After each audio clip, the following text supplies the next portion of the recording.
Lundi 7 août, Serge Lama a accordé un entretien à Élodie Suigo pour France Info.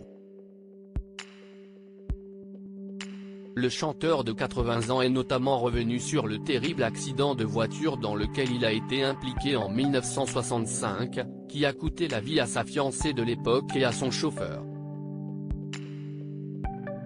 60 ans de carrière, 24 albums studio, 9 albums live et des tubes à l'appel.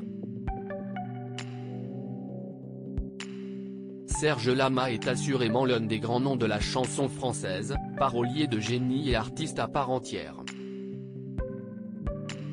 Pourtant, la brillante aventure du chanteur semble avoir connu son épilogue. Fin 2022, il sortait un nouvel album, le dernier de son propre aveu. Avant un discours en forme d'adieu lors des victoires de la musique, je suis très ému parce que si est peut être la dernière fois ce soir que je vois un public m'acclamer, debout.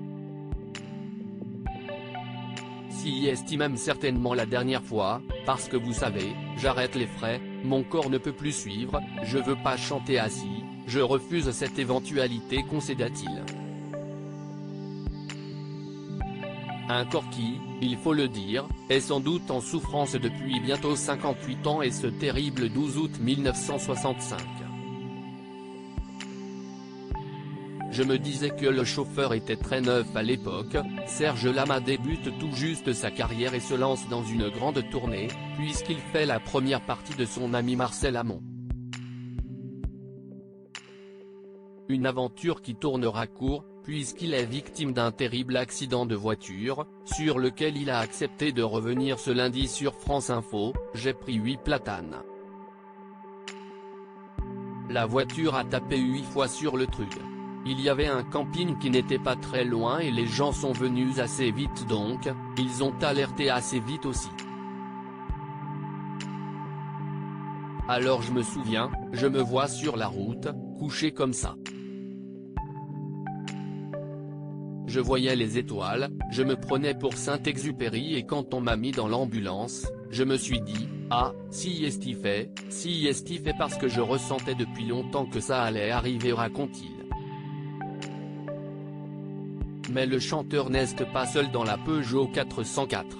Jean-Claude Grenassia, le frère d'Enrico Macias, est au volant, et sa fiancée Liliane Benelli est à ses côtés.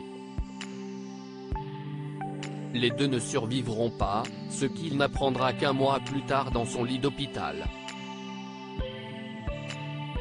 Je l'ai senti pendant toute la tournée. Je me disais que le chauffeur était très neuf, il venait juste d'avoir son permis de conduire. Il faisait 2 tournées en même temps. Je voyais les manœuvres qu'il faisait et je me disais, un jour on va se prendre un truc, ça va arriver. Eh bien, si est arrivé, ajoute Serge Lama, bien décidé à profiter du repos de la retraite pour soigner son corps meurtri. Et son esprit ?